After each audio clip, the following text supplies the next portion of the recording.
ല്ല ഈ ദുനിയാവിൽ ഒരു നേരത്തെ ഭക്ഷണം കഴിക്കാനില്ലാത്തവനല്ല. ലോകത്തിലെ ഏറ്റവും വലിയ നിർഭാഗ്യമാണ് ആരെന്നറിയോ? ബഹുമാനപ്പെട്ട പറഞ്ഞതുപോലെ അള്ളാന്റെ റസൂലിന്റെ മനസ്സെന്ന കൊട്ടാരത്തിന്റെ മാണിക്യ കുയിലാക്കി വെച്ച അള്ളാന്റെ റസൂലിന്റെ ഹൃദയത്തിന്റെ ഉള്ളിൽ വെച്ച ബഹുമാനപ്പെട്ട പ്രവാചകന്റെ പ്രിയപ്പെട്ട അനുരാഗികൾ പറഞ്ഞു, ലോകത്തിലെ ലേഖിനുബോ അവൻ ഏറ്റവും വലിയ നിർഭാഗ്യവാൻ ആരാണ്? ആരെന്നറിയുമോ? മദീനത്ത് കാല് ചവിട്ടാൻ അവസരം ലഭിച്ചിട്ട് അള്ളാന്റെ റസൂല് കിടന്നുറങ്ങുന്ന മദീനത്തെ മണ്ണിൽ കാല് ചവിട്ടാൻ അവസരം ലഭിച്ചിട്ട് ആ മദീനത്തെ മണ്ണിൽ നിന്ന് തിരിച്ചു സ്വന്തം നാട്ടിലെ കാര്യം വന്നോ അവനാണ് ലോകത്തിലെ ഏറ്റവും വലിയ നിർഭാഗ്യവാനെന്ന്. സഹോദരങ്ങളെ, അനുരാഗത്തിന്റെ ഭാഷയാണിത്, അനുരാഗികളുടെ ആശിക്കങ്ങളുടെ ഭാഷയാണിത്. പ്രേമനായകൻ ഉറങ്ങുന്ന വസതിയുടെ അടുക്കൽ ചെന്നിട്ട് ആ നഗരത്തിന്റെ പൊരിഞ്ഞ മണ്ണ്, സഹോദരങ്ങളെ, ആ സുന്ദരമായ ചുറ്റുപടുത്ത മണലാരണ്യത്തിന്റെ നടുവ് കടൽ തീരത്ത് കിടക്കുന്ന കടൽ തീരത്ത് കിടക്കുന്ന മണ്ണിന് വല്ലാത്ത ഉപ്പുരസമാണ്. 7 കടൽ തീരത്തെ മണ്ണിനും ഉപ്പുരസമാണ്. പക്ഷേ സഹോദരങ്ങളെ, കരയിലെ ഏതെങ്കിലും മണ്ണിന് ഉപ്പുരസമുണ്ടെങ്കിൽ ആ ഉപ്പുരസമുള്ള മണ്ണേടെന്നറിയോ? ഏറ്റവും വലിയ മണ്ണേടെന്നറിയോ? ആദരവായ പ്രവാചകൻ നബി മുഹമ്മദ് മുസ്തഫ അള്ളാന്റെ റസൂലിന്റെ റൗളാ ശരീഫിന്റെ ചുവട്ടിൽ കിടക്കുന്ന മണ്ണില്ലയോ? ആ മണ്ണെടുത്താൽ വല്ലാത്ത ഉപ്പുരസമാ. കാരണം എന്തെന്നറിയോ? കടൽ വെള്ളത്തിന്റെ ഉപ്പുരസമല്ല. ലക്ഷക്കണക്കിന് ആളുകൾ ഓടി വന്നിട്ട് അവരവരുടെ വിഷമങ്ങൾ ഉറക്കെ പറഞ്ഞ് കരഞ്ഞ് കരഞ്ഞ് കണ്ണിലൂടെ കണ്ണുനീര് തടം തള്ളിയാ തുടങ്ങി. ഓരോ ദിവസവും ഓടി ഓടി വരുന്ന ലക്ഷങ്ങളുടെ കണ്ണുനീർ പ്രവാഹം പെയ്തിറങ്ങി. ആ കണ്ണുനീരിന്റെ ഉപ്പുരസം കൊണ്ട് ഏതെങ്കിലും മണ്ണിന് ഉപ്പുരസമുണ്ടെങ്കിൽ ആ ഉപ്പുരസമുള്ള മണ്ണേടെന്നറിയോ? അത് മദീനത്തെ മണ്ണാണ്, മദീനത്തെ മണ്ണാണ്, മദീനത്തെ മണ്ണാണ്. വെള്ളക്കാരനും കറുത്ത വർഗക്കാരനും പണ്ഡിതനും പാമരനും കുബേരനും കുചേലനും ഒരേപോലെ പൊട്ടിക്കരയുന്ന മണ്ണ്. സഹോദരങ്ങളെ, കഴിഞ്ഞ ഹജ്ജിന് വേണ്ടി പോകുമ്പോ അറിയാതെ വിനീതനും കരഞ്ഞുപോയി. അല്ലാഹുവിന്റെ റസൂലിന്റെ റൗളാ ശരീഫിന്റെ ഓരത്ത് വന്ന് മദീനത്തെ മണ്ണിന്റെ പ്രത്യേകത എന്താ? ആയിരക്കണക്കിന് ആളുകളുടെ തൃഷ്ണായാനങ്ങളുടെ സംഗമഭൂമി. അവന്റെ ജീവിതത്തിന്റെ ഇന്നലകളിലൂടെ നടന്നു പോകുമ്പോ ചെയ്തു പോയ അപരാധങ്ങൾ മുഴുവനും എണ്ണി പറഞ്ഞ് പൊട്ടിക്കരയാനുള്ള ലോകത്തിന്റെ ഏറ്റവും വലിയ ആലംബത്തിന്റെ ഭൂമിയെ മദീന. ഓ, മദീനത്തിന്റെ റൗളാ ശരീഫിന്റെ മണ്ണുണ്ടല്ലോ, ആ മണ്ണിന്റെ പ്രത്യേകത എന്തെന്നറിയോ? ആ മണ്ണിന്റെ പ്രത്യേകത എന്തെന്നറിയോ? ആശികീങ്ങളായ കവിമാര് പാടിയതെന്തെന്നറിയോ? ആ അല്ലാഹുവിന്റെ റസൂലിന്റെ റൗളാ ശരീഫിന്റെ ഓരത്ത് കിടക്കുന്ന ഒരു പിടി മണ്ണെടുത്തിട്ട് ജന്മനാ അന്ധനായി പോയൊരു മനുഷ്യനെങ്ങാനും ആ മണ്ണെടുത്തിട്ട് കണ്ണിലൊന്ന് സുറുമയിട്ട എന്റെ ശബ്ദം കേൾക്കുന്ന പ്രിയപ്പെട്ട ചെറുപ്പക്കാരോട്, പൊന്നുമോനെ, കാസർഗോഡ് ടൗണിൽ ഇർഫാൻ വരുന്നതും കാത്തിരിക്കുമ്പോ ആയിരക്കണക്കിന് ഹോളിവുഡിന്റെ സിനിമാ താരങ്ങൾ മനസ്സിലേക്ക് ആവാഹിച്ചെടുക്കുമ്പോ ഞാനിന്ന് ഏറനാട് എക്സ്പ്രസിലെ കാഞ്ഞങ്ങാട് ടൗണിൽ ഇറങ്ങി അവിടെ നിന്ന് സംഘാടകരുടെ കൂടെ കടന്നു വരുമ്പോ ഞാൻ കണ്ടു മാപ്പിള ഗാനമേളയും കലാമേളയും തുള്ളിക്കളിക്കുകയാണ്. മാപ്പിള ഗായകരോട് കടന്നു വരികയാണ്. പൊന്നുമോനെ, പൊന്നുമോനെ, ആ സംഗീതത്തിന് ആർഭാടം കേട്ടിട്ടല്ല നിന്റെ ഹൃദയം തുടികൊട്ടേണ്ടത്. ആരുടെ സദ് കേട്ടിട്ട? ആബിദ് കണ്ണൂരിന്റെ, സലിം കോടത്തൂരിന്റെ മാസ്മരിക സംഗീതം കേട്ടിട്ടല്ല.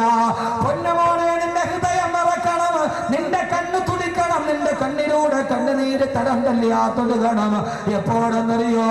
ഓ, റൗളാ ശരീഫിന്റെ ഓരത്ത് കിടക്കുന്ന ഒരൽപ്പം മണ്ണെടുത്ത് കണ്ണിലോട്ട് സുറുമയിട്ടാൽ ജന്മനാ അന്ധനായി പറന്ന മനുഷ്യന്റെ പോലും കാഴ്ചശക്തി തിരിച്ചു കിട്ടിയിട്ട് അവൻ അല്ലാഹുവിന്റെ അർശ് പോലും കാണാൻ പ്രാപ്തിയുണ്ടാകുമെന്ന് ആശികീങ്ങൾ പാടിക്കൊടുത്ത മത്താഉ കഹീലു മിൻ തറാക ജുഫൂനി മത്താ അഫൂസു ബിനറത്തിൻ മിൻ സയ്യിദി.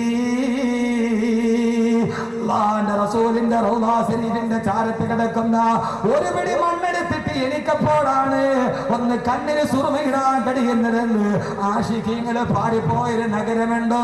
ആ നഗരം ഒരേ ഒരു നഗരം മാത്രമാണ്, അല്ലാഹുവിന്റെ റസൂലിന്റെ പ്രിയപ്പെട്ട മദീന.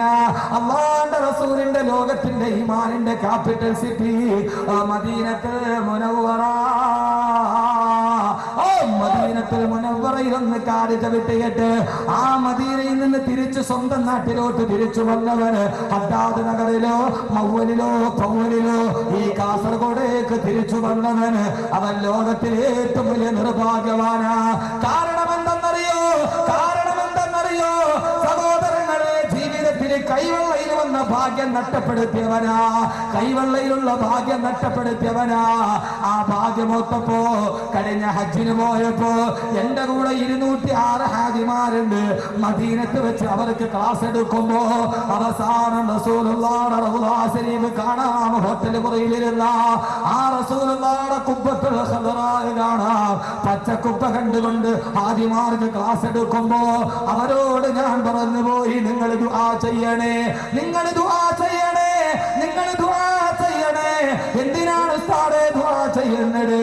അവിടെ ഇരുന്നു കൊണ്ട് അനുരാഗത്തോടെ ഞാൻ അറിഞ്ഞുകൊണ്ട് പറഞ്ഞു പോയി, ഈ മദീനത്ത് കിടന്ന് എനിക്കൊന്ന് മരിക്കണം. ഞാൻ എന്റെ വീട്ടിലേക്കില്ല, ഈ മദീനത്ത് കിടന്ന് മരിക്കാൻ അഹമ്മദ് കബീറിനൊരു ഭാഗ്യം കിട്ടാൻ നിങ്ങളൊന്ന് ദുആ ചെയ്യുമോ? അവരെല്ലാവരും പെട്ടെന്നോട് പറഞ്ഞു, എന്താ ഉസ്താദേ പറയുന്നത്? നിങ്ങളുടെ വയല് കേട്ട് കൊതി തീർന്നിട്ടില്ല, നിങ്ങളുടെ ക്ലാസ് കേട്ട് കൊതി തീർന്നിട്ടില്ല, വീട്ടിലെ മക്കള് കാത്തിരിക്കുകയല്ലേ, എന്താ പറയുന്നത്? ഞാൻ പറയുന്നത് കേട്ടാൽ നിങ്ങൾ ആഗ്രഹിച്ചു പോകും.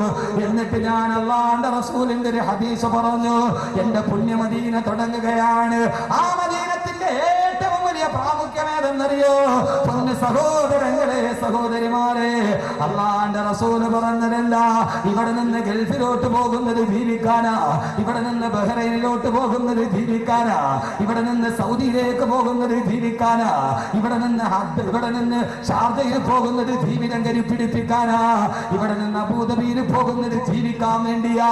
പക്ഷേ ഇവിടെ നിന്ന് മദീനയിൽ പോകുന്നത് ജീവിക്കാനല്ല, അവിടേക്ക് പോകുന്നത് മരിക്കാൻ വേണ്ടി ഏതെങ്കിലും ഒരു നാട്ടിലേക്ക് പോകണോ? അതേത് നാടെന്നറിയുമോ? അബുദാബിയിലല്ല, ഷാർജയിലല്ല. പൊന്നു ചെറുപ്പക്കാരെ, ഹൃദയത്തിന്റെ ഉള്ളിൽ അല്ലാഹുവിന്റെ റസൂലിന്റെ ആ പഞ്ചകപ്പോ വചനമുണ്ടെങ്കിൽ മദീനയിലേക്ക് പോകുന്നത് ജീവിക്കാനല്ല, മദീനയിലേക്ക് പോകുന്നത് മരിക്കാനാണ്. കാരണം അല്ലാഹുവിന്റെ റസൂലല്ലയോ പറഞ്ഞത്, മനിസ്തതാഅ മിൻകും മയ്യമുതു ഫിൽ മദീന ഫൽയമുതു ഫിൽ മദീന. അല്ലാഹുവിന്റെ റസൂൽ പറഞ്ഞു, മനിസ്തതാഅ മിൻകും മയ്യമുതു ഫിൽ മദീന. ആർക്കെങ്കിലും മദീനത്ത് കിടന്ന് മരിക്കാൻ ഭാഗ്യം ലഭിച്ചാൽ, ആർക്കെങ്കിലും മദീനത്ത് കിടന്ന് മരിക്കാൻ കഴിഞ്ഞാൽ, ആർക്കെങ്കിലും മദീനയിൽ കിടന്ന് മരിക്കാൻ ഒരു അവസരം കിട്ടിയാൽ, ഫൽയമുതു ഫിൽ മദീന, അവൻ മദീനയിൽ കിടന്ന് മരിച്ചു കൊള്ളട്ടെ. ആർക്ക് മരിക്കാൻ അവസരം കിട്ടിയോ അവൻ എന്റെ ഈ മണ്ണിൽ കിടന്ന് മരിക്കട്ടെ. എന്തെന്നറിയോ?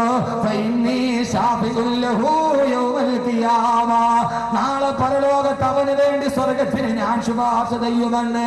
നാളെ അവന് സ്വർഗത്തിന് വേണ്ടി, നാളെ ഞാൻ അവന് വേണ്ടി ശുപാർശ ചെയ്യുമെന്ന് ഇതേവരെ കള്ളം പറഞ്ഞിട്ടില്ലാത്ത മുഖ്ബിറെ സാദിഖ് നബി മുഹമ്മദ് റസൂലുള്ളാഹ്. സഹോദരങ്ങളെ, മദീന മരിക്കാൻ ആഗ്രഹിക്കുന്ന നാട്, ജീവിക്കാൻ ആഗ്രഹിക്കുന്ന നാടല്ല. ആ മദീനയിൽ ചെന്ന് മരിക്കണം, മദീനത്ത് കിടന്ന് മരിക്കണം. ആ സമയത്ത് ഞാൻ എന്റെ ഭാര്യയെ മറന്നു, ഞാൻ എന്റെ പൊന്നുമക്കളെ മറന്നു. സഹോദരങ്ങളെ, എന്നെ കാത്തിരിക്കുന്ന എന്റെ മക്കളെ ഞാൻ മറന്നു. ആ സമയത്ത് ഒറ്റ ആഗ്രഹമേ ഉള്ളൂ, അല്ലാഹുവിന്റെ റസൂലിന്റെ പുണ്യ മദീനയിൽ കിടന്ന് മരിക്കണം. മനിസ്തതാഅ മിൻകും മയ്യമുതു ഫിൽ മദീന